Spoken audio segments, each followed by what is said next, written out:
Bonjour, mangez juste, mangez sain, S-A-I-N, mangez sain, S-A-I-N-T. Aujourd'hui, nous voyageons vers les Cévennes, au ski de Sainte-Foy, un lieu formidable qui sent la terre qui épouse le ciel, qui fut un ancien prieuré bénédictin du XVIe siècle, une ancienne ferme tombée en ruine et ressuscitée par le frère Jean, le père Gérasime, en un monastère orthodoxe qui surplombe la vallée longue. Nourriture terrestre, nourriture spirituelle est le thème de cette émission où je reçois le père Gérasime, connu aussi sous le nom du frère Jean, higoumène supérieur du ski de Sainte-Foy, à l'occasion de la sortie de son dernier ouvrage, Les recettes du monastère, aux éditions Art Sacré. La nourriture est-elle une autre forme de louange, une autre forme d'émerveillement devant la splendeur du simple, une autre forme de sainteté? L'entretien sera précédé du journal de l'orthodoxie et suivi d'un petit extrait d'une homélie du métropolite Georges Chodre du Mont-Liban, qui parle avec force de ses tripes, du ressuscité et nous, qui dit « Qui doit être le Christ pour nous et pour nos vies ?» Un exercice d'oralité inégalé, à voir certainement. Bonne émission à tous.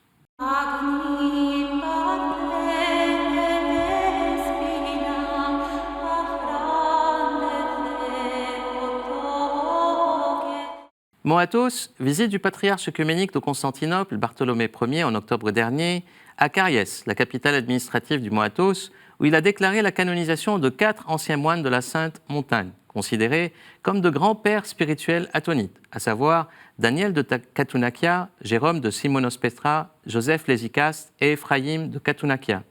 Le patriarche Bartholomée avait également célébré à Thessalonique, le dimanche 20 octobre, la divine liturgie avec l'archevêque d'Athènes et de toute la Grèce, Jérôme. Pour la première fois, ce dernier a commémoré le nouveau chef de l'Église orthodoxe d'Ukraine, Épiphane, reconnu par Constantinople comme Église autocéphale. Le synode de l'Église russe, réuni sous la présidence du patriarche Kirill, avait menacé de rompre la communion avec l'archevêque Jérôme, si une telle reconnaissance se faisait de la part de l'Église de Grèce. À Balamande, Liban, réunion plénière du synode de l'Église orthodoxe d'Antioche, sous la présidence du patriarche Jean X, avec la participation de tous les évêques antiochiens de par le monde et de nombreux laïcs. Les travaux de ce synode exceptionnel portaient sur les différents défis éthiques et bioéthiques entourant la famille chrétienne. A pris part à ces travaux également un invité spécial, le métropolite Nicolas de Lavroletiki en Grèce, président de la commission bioéthique de l'Église de Grèce. Le dimanche 6 octobre, une liturgie solennelle a été célébrée au monastère Notre-Dame de Balamande, suivie le soir d'un concert regroupant tous les chœurs antiochiens au Liban et en Syrie. À Belgrade, commémoration solennelle du 800e anniversaire de l'autocéphalie de l'Église orthodoxe serbe, en présence du président serbe Alexandre Vučić et du patriarche serbe Irénée, qui a inauguré une exposition au musée de l'Église serbe sur 8 siècles d'art sous les auspices de l'Église serbe. Une grande liturgie solennelle a eu lieu aussi au monastère de la protection de la Mère de Dieu, siège historique du patriarcat de Pech. Alexandrie, le patriarche Théodore a décerné la médaille du Lion d'or, symbole du patriarcat d'Alexandrie, au directeur de la fameuse bibliothèque d'Alexandrie et à Madame Mariana Veriogiannis, directrice du Centre pour les études helléniques de la bibliothèque. En Roumanie, à Bucarest, le patriarche Daniel a vénéré les reliques de Saint Spiridon, qui venait de l'île de Corfou, en Grèce. Le patriarche Daniel a célébré aussi les 12 ans de son ministère patriarcal. Athènes, visite du métropolite Stéphanos de Tallinn, en Estonie, église autonome dans la juridiction du patriarcat œcuménique. Il a été reçu par l'archevêque Jérôme d'Athènes. En France, consécration par le métropolite Emmanuel de France du Catholicon, c'est-à-dire la grande église du monastère des Moniales à Solan, dédié à la protection de la Mère de Dieu, et qui est un métorchion, c'est-à-dire une dépendance du grand monastère athonite Simonos Petras, au mont Athos. Prenait part à la liturgie de la consécration le métropolite Athanasios de Limassol de l'église de Chypre, le métropolite Arsénios de Vienne du patriarcat œcuménique, ainsi que les évêques auxiliaires du métropolite Emmanuel, Irénée et Maxime. À Paris, un conflit de juridiction s'annonce entre la métropole grecque de France, dirigée par le métropolite Emmanuel, et l'archevêché orthodoxe russe en Europe occidentale, après le changement de juridiction de l'archevêque Jean, anciennement de Chariopolis, qui dépendait du patriarcat œcuménique, devenu Monseigneur Jean de Doubna, après son intégration avec une grande partie des paroisses de l'archevêché à l'Église orthodoxe russe. Publication vient de paraître aux éditions Lessius, dans la collection La Part Dieu, l'excellent ouvrage de John O'Malley, professeur émérite à l'université de Georgetown, à Washington. Le Concile Vatican I, le pape est-il infaillible, qui éclaire tous les débats conciliaires sur cette doctrine de l'Église catholique romaine. Cet ouvrage vient à la suite de l'imposant livre L'événement Vatican II que l'auteur avait consacré à la même maison d'édition au Grand Concile de l'Église catholique romaine du XXe siècle, ouvert par l'annonce du pape Jean XXIII en 1959 et clôturé en décembre 1965. Un livre à ne pas rater, le dernier ouvrage de Jean-François Colosimo, directeur des éditions Cerf, intitulé « La religion française, 1000 ans de laïcité », où l'auteur défend une laïcité à la française qui plonge ses racines bien avant la loi de 1905 et qui remonte jusqu'à Philippe le Bel. Nous recevrons l'auteur prochainement pour en parler. Enfin, un livre intéressant aux éditions du Rocher sur le décryptage du fait minoritaire en Orient, à l'ombre de l'Empire ottoman, minorité d'Orient, les oubliés de l'histoire, l'ouvrage de Tigran Yejavian, diplômé de Sciences Po Paris et des Langues, où une grande part du livre est consacrée à l'histoire et à l'avenir et les défis des chrétiens d'Orient. Et maintenant, notre entretien.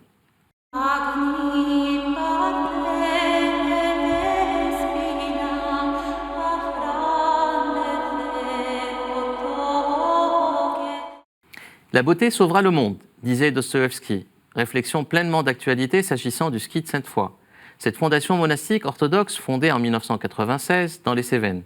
Cet ancien prieuré du XVIe siècle, tombé en ruine, une sorte de ferme fortifiée qui surplombe la vallée longue et offre une magnifique vue de tous côtés, est désormais un lieu de prière orthodoxe dans les Cévennes, dont le rayonnement spirituel s'accomplit dans la pauvreté et la simplicité, un lieu de repos, de retraite et d'approfondissement spirituel sur la route de Nîmes, d'Arles et de Marseille, autour d'une communauté monastique qui dépend de l'archevêché russe d'Europe occidentale. Tout ici respire la beauté, beauté des lieux, de la nature, de l'âme et du geste, beauté de la recherche authentique, simple, profonde, de l'unique nécessaire, le visage des visages. Tout semble être inscrit dans le temps présent, dans l'éphémère qui passe, mais aussi dans cette éternité qui s'éternise. Une conjonction subtile et nuancée et tout autant authentique de cette synergie, cette interaction entre le temps d'ici-bas, le chronos, et le kairos, le temps d'en haut, celui de Dieu. Ce lieu tombé en ruine revit depuis 1996 et se donne une nouvelle vocation spirituelle qui participe aujourd'hui à la prière des moines vers le Créateur, grâce au dévouement de la communauté et l'œuvre patiente et assidue de Père Gérasime, plus connu par ses œuvres photographiques sous le nom de Frère Jean, un photographe devenu moine orthodoxe, un moine resté photographe, qui vient de publier Les recettes du monastère aux éditions Art Sacré. Manger juste, manger sain S-A-I-N, manger sain S-A-I-N-T. Alors la nourriture est-elle une autre forme de louange, une autre forme d'émerveillement devant la splendeur du simple, une autre forme de sainteté? Quelle relation avons-nous avec la nourriture d'ici-bas? Le culinaire peut-il être un chemin d'ascèse, d'altérité, de don de soi pour les autres? Le goût du café, l'esprit du vin, le potager du monastère et le temps des jardins, autant de sources d'émerveillement, de reflets de pèlerinage intérieur pour louer le bon et le beau. Les recettes du monastère n'est pas qu'un livre de recettes, mais un lieu d'émerveillement et de louange, qui montre la beauté aussi bien visible qu'invisible qui nous relie à Dieu. Père Gérasime est l'auteur de plusieurs beaux livres, dans lesquels s'exprime une grande sensibilité spirituelle dans les textes et les photos, dont Homme de lumière, Fils de lumière, Pèlerinage au mont Athos, Insaisissable fraternité. J'ai soif d'une eau de vie, Jardin de la foi. Il est aussi rédacteur de la revue Art Sacré. Père Gérasime, bonjour. Bonjour Carole. Ça fait plaisir de te recevoir. Moi aussi, je suis ravi. Avant de parler de la gastronomie monastique, si je peux utiliser ce terme, je voudrais qu'on parle un peu de toi, un peu de cette conversion et cette rencontre avec ce lieu qui est magnifique. Alors ma conversion, il y a plus de 40 ans, je suis devenu moine à 33 ans, j'en ai 72. Donc j'étais journaliste et j'avais la page artistique dans différents journaux. Et j'ai découvert que les artistes posaient de vraies questions. Qu'est-ce la beauté, la simplicité, la pureté, l'authenticité, la simplicité, la créativité, etc. Tous ces mots-là. Et j'étais rempli de joie, il n'y avait pas de problème. Mais j'ai découvert, parce que je m'ai demandé de faire un reportage au Mont Athos, j'ai découvert une nouvelle dimension qui s'appelle la transcendance. C'est-à-dire, je suis allé faire un reportage au Mont Athos, que je connaissais à peine, et je me suis perdu un moment, je me suis retrouvé dans un ossuaire, et j'ai vu dans la crypte les crânes des moines qui me regardaient, c'était des crânes, mais qui me regardaient, et j'ai eu un choc, j'avais 33 ans, et pour la première fois de ma vie, je me suis dit, mais un jour, je vais mourir. J'y avais jamais pensé. 33 ans, on ne pense pas à la mort. Et je me suis dit, mais qu'est-ce qui est le plus important dans la vie ? Et bien sûr, la réponse, c'est moi. À 33 ans, c'est moi. Maintenant, ça serait ridicule, mais à l'époque, je pensais que c'était ça le plus important. Et quand on est journaliste, on fait un métier merveilleux, mais qu'est-ce qu'on fait par soi-même? Qu'est-ce qu'on fait par soi-même? Et je vivais un peu par procuration, en quelque sorte. Et je sors très troublé de cet ossuaire, et je rencontre, par hasard, comme toujours, un moine, et je lui demande qu'il me parle des icônes. Et comme il parlait aucun langage que je comprenais, il parlait de l'Odrette, et moi je ne comprenais pas du tout, il s'est mis à chanter « Lumière joyeuse, triste et ressuscité, ma prière c'est la tombe l'instant devant toi », le psaume 103, enfin, etc. Et j'ai tout compris. Pas les mots, parce qu'il parlait en grec, mais le souffle, l'esprit, le rayonnement, l'irradiation, la joie, la résurrection. Et j'étais mort en quelques secondes à un langage, celui de l'intellect, et né un nouveau langage, celui du cœur. Et je me suis dit, mais ça, c'est la plus belle chose au monde. Ils font de leur vie une œuvre d'art. Donc, je suis retourné en France, j'avais une petite amie que j'ai quittée. Je suis parti au Mont Athos, je suis passé plusieurs années. Puis après, dans le désert de Judée, où j'ai rencontré mon père Séraphim, mon père spirituel. Au monastère Saint-Saba, monastère Saint-Saba, qui est l'endroit le plus bas du monde. Et le père Séraphim m'a appris une chose qu'on retrouve dans l'art, bien sûr, c'est que le Christ est vivant. Et il a besoin de mes mains pour être visible. L'art est vivant, il est infini, il a besoin des mains de l'artiste pour être visible. Donc l'artiste travaille sur lui pour purifier son geste, sa voix, etc. Et donc ça, je le mets toujours en pratique, quoi que je fasse. C'est un peu ce langage du cœur dans lequel vous dites il y a le langage intellectuel. J'ai découvert au Mont Athos le langage du cœur. Il y a le langage intellectuel, rationnel, qui utilise les mots. Il y a aussi un langage paradoxal, celui du cœur, celui que le Christ utilise en particulier dans les béatitudes. Voilà, par exemple, le langage paradoxal spirituel, c'est-à-dire qu'on ne peut pas s'élever sans s'incarner au préalable. C'est ça. Il faut une incarnation, une spiritualité. On ne s'élève pas en tour de Babel, on ne s'élève pas en montée, en volonté, on s'ouvre au contraire dans une kénose, c'est-à-dire on s'enracine dans une terre, dans un lieu. Donc on verra pour la cuisine qu'une cuisine des Cévennes, de Paris ou du désert n'est pas la même, c'est pas possible. Comme un artiste ne peut pas jouer la même pièce de la même façon s'il joue au TNP, s'il joue au Festival d'Avignon ou s'il joue ailleurs, parce que chaque lieu est porteur d'une énergie. Et donc, ce langage paradoxal, à la fois, il a cette globalité, cette plénitude, c'est-à-dire il écoute le lieu, il écoute l'instant, il écoute la personne, il écoute l'autre, il écoute l'événement. C'est pour ça que j'aime beaucoup ce langage. On n'est pas des robots qui répétons. C'est à la fois un enracinement et un dépassement. Un dépassement, mais dans la transcendance. Dans la transcendance. C'est ça. Absolument. À la fois, et c'est pas un dépassement en tour de Babel, c'est-à-dire en volonté, en performance, en technique. C'est au contraire, on se construit comme une coupe et on crée un vide en soi pour que Dieu prenne racine. C'est pour ça que le jeûne est si important, même de la nourriture, parce qu'on crée un vide en soi pour que la présence s'incarne dans nos entrailles et après à nous de rayonner, de témoigner de Dieu par nos actes. C'est pour ça que je dis toujours, quand on me dit vous êtes photographe, cuisinier, poète, je dis non, je ne suis ni photographe, ni poète, ni cuisinier, ni jardinier, je suis moine. Et ma foi, je l'exprime par des moyens qui correspondent au lieu où je suis, c'est-à-dire la cuisine, le jardin, la photographie, la poésie. À Saint-Saba, je m'exprimais différemment, bien sûr. Ouais. C'est tout le travail, quelque part, je dirais, parce que c'est important de situer un peu cette dimension d'unification monastique. Le travail du moine, c'est un travail sur lui-même pour faire un peu descendre, je dirais, l'esprit dans le cœur, quelque part, et s'unifier. Monos, en fait, alors, moine, voilà. C'est monos, ça veut dire monos, unité. Unité. Alors c'est là où on trouve la chose immense, parce que dans Saint Paul est écrit, mon cœur est assez grand pour contenir Dieu et l'univers dans sa globalité. Et alors là, j'ai appris cette chose que plus le moine tend vers l'unité sans tomber dans l'égoïsme. C'est tout le problème. Plus il tend vers l'unité, plus il devient universel. Et plus il devient universel, l'unique qui est Dieu le féconde. Et on se rend compte entre l'unicité de l'homme, l'unicité de Dieu et l'universalité du cosmos, c'est une seule et même réalité. Tout le problème, c'est comment coopérer à cet acte, comment incarner cet acte. Alors nous, on l'incarne en tant que moine par les énergies incréées de Dieu. Les énergies incréées de Dieu, c'est la paix, la joie, l'amour, la beauté. Donc quand je fais un plat, quand je fais une photo, eh bien, je montre la beauté, je montre l'amour. C'est un acte d'amour, le repas. C'est un acte de partage. Et d'ailleurs, vous savez, quand on voit... C'est un travail iconographique. Iconographique. On part de l'ombre à la lumière, quelque part. Profondément spirituel, parce que Dieu a commencé par créer un jardin, dans la Genèse, le paradis, il a fini par un jardin qui est 12 récoltes par an. Le Christ a commencé par les noces de Cana et a fini par la Sainte Seine, où donne sa chair et son sang dans une offrande non sanglante. Donc nous, on essaie de le vivre ça au quotidien, c'est-à-dire cette parousie, cette plénitude, mais où l'homme, par synergie, participe à la création. Mais le but n'est pas de devenir un surhomme, ni un sous-homme, mais c'est-à-dire d'une fausse humilité, mais de devenir, on peut dire, habité par la présence de Dieu et l'incarné par ses actes.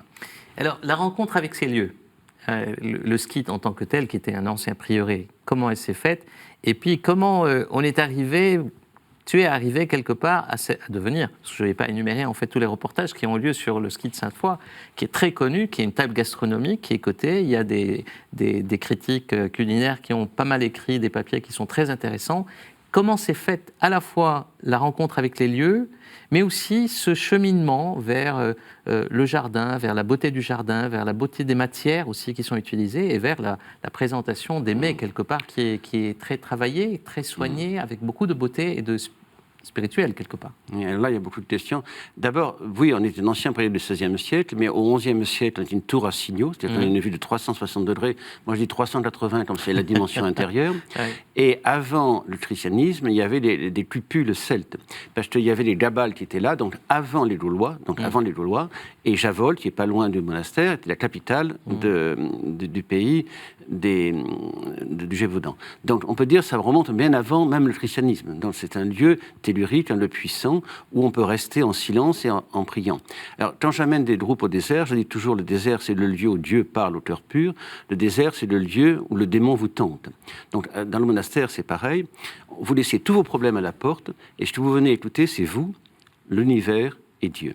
Donc c'est un espace de silence, c'est pas un espace où on va avoir des réponses. La réponse, c'est vous qui l'avez en vous, c'est pas moi qui vais vous la donner. Et d'ailleurs, le Christ dit bien toujours, qu'est-ce que tu veux? La personne dit ce qu'elle veut, et elle dit, ta foi t'a sauvé.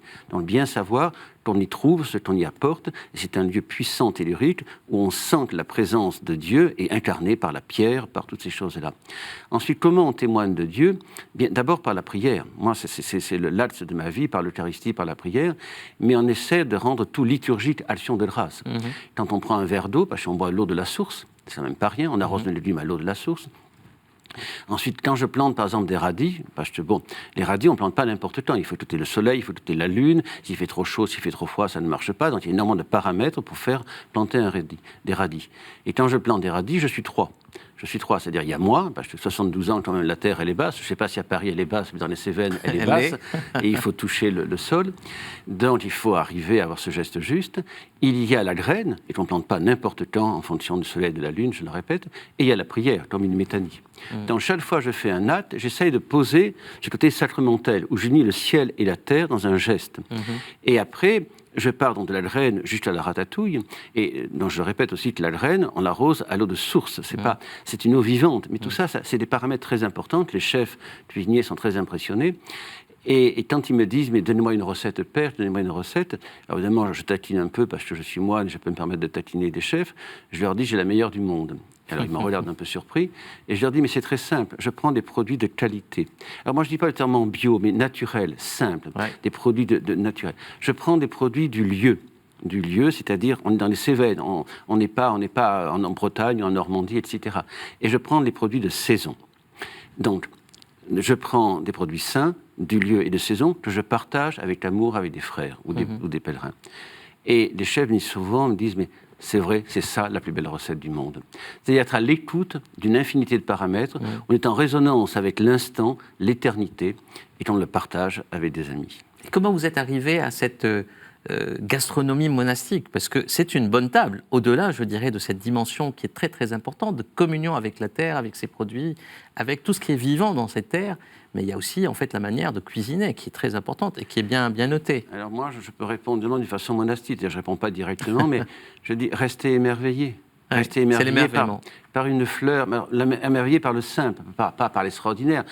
Entre une pâquerette, une marguerite et un lys, c'est nous qui mettons en hiérarchie. Mais quand je fais la photo d'une pâquerette, alors si j'en prends une, on voit une pâquerette, mais si j'en fais 10, chaque huile est unique. Il n'y a pas deux pâquerettes identiques, il n'y a pas deux feuilles identiques. Je fais des photos aussi sur le temps qui passe, je montre la même croix, par exemple, à différents moments de l'année, et ce n'est jamais le même ciel. Pour Dieu, chaque feuille est unique. Jamais la même luminosité. La même luminosité, la même couleur, la même forme. Quand on prend une feuille en bourgeon, quand on la prend éclose, quand on prend le fruit, quand on le voit, enfin, etc.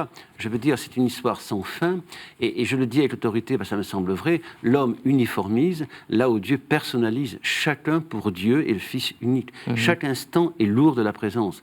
À moi de m'ouvrir à la transcendance, mais de l'incarner par mes actes. Et quand on me dit, par exemple, vos photos sont belles, je dis non, c'est la beauté de Dieu que je montre. Vous comprenez, je veux dire. Et là, j'ai trouvé une formule aussi pour le jardin.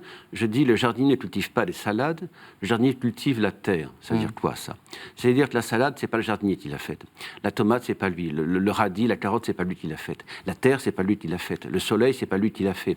Le vent, la pluie, c'est pas lui qui les a fait. Donc, le jardinier doit cultiver la terre, bien sûr, la terre intérieure. C'est-à-dire, il doit l'aérer, enlever les mauvaises herbes. Alors, qu'est-ce qu'une mauvaise herbe? C'est une passion. Donc, il n'y a pas de mauvaises herbes. Il y a des mauvaises herbes, il y a des bonnes herbes à des mauvaises places. C'est-à-dire une ronce au milieu du jardin stérilise le sol, mais une ronce au bord du jardin sert de barbarie naturelle. Donc il n'y a pas de bonnes et de mauvaises herbes, il y a des bonnes herbes à des mauvaises places.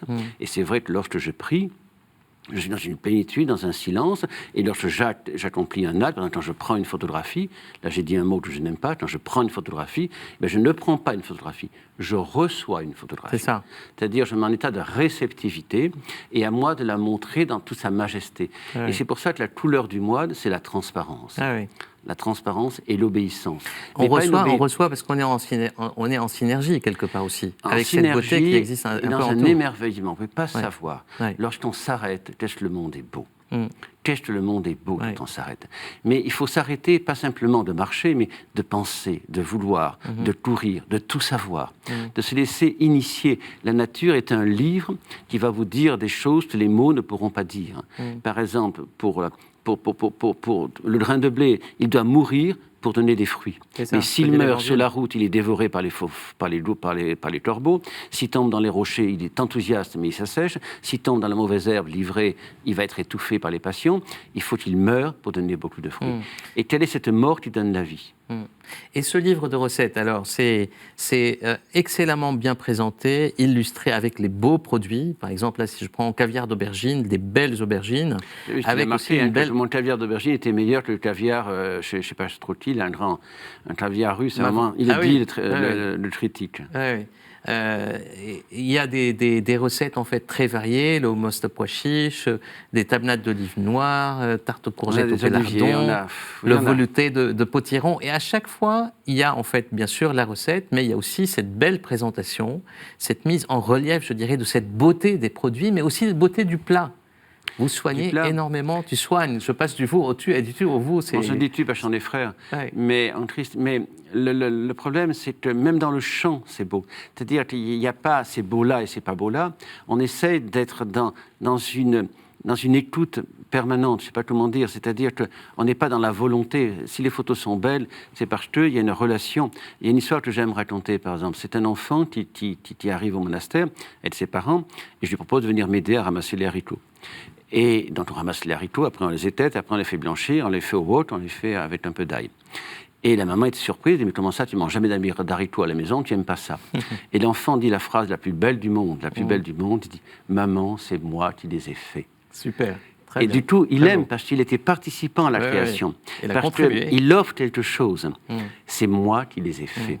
Ou un autre exemple, des fois, quand je parle de cuisine, on me dit « Mais comment faites-vous la cuisine ?» Mais je dis « Je mets les énergies incréées de Dieu. » Tout à l'heure, je disais l'amour. Et l'exemple que je prends, une grand-mère qui fait une tarte pour son petit-fils.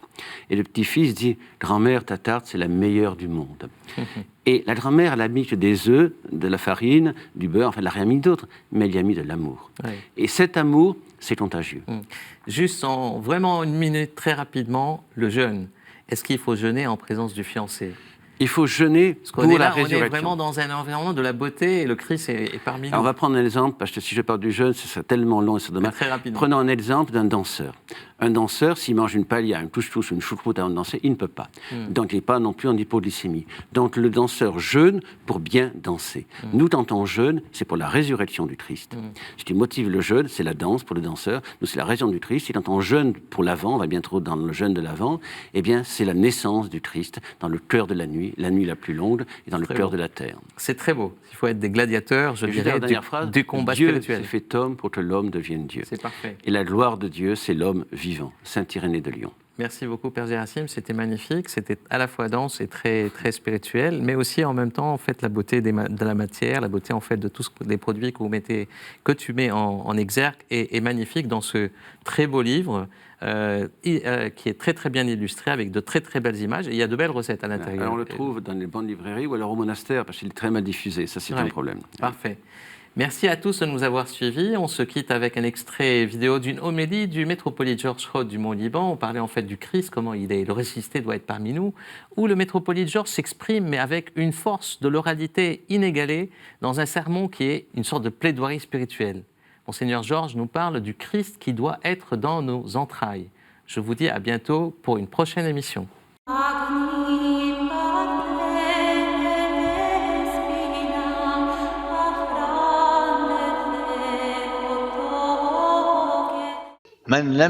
من لا يؤمن بأن المسيح حي الآن وليس فقط قبل 2000 سنة، ومن لا يؤمن بأنه يحييه شخصيا مع عائلته وأولاده، هذا يكون قد قال إن المسيح ورد ذكره في الكتب. المسيح ليس في الكتب، هو في أمعائكم، في قلوبكم، في عيونكم. إن لم تتقبله هكذا يكون إنسانا مات منذ 2000 سنة. المسيح حي. فهموا ذلك، تعمقوا في ذلك، عيشوا من ذلك، تكون لكم الحياة.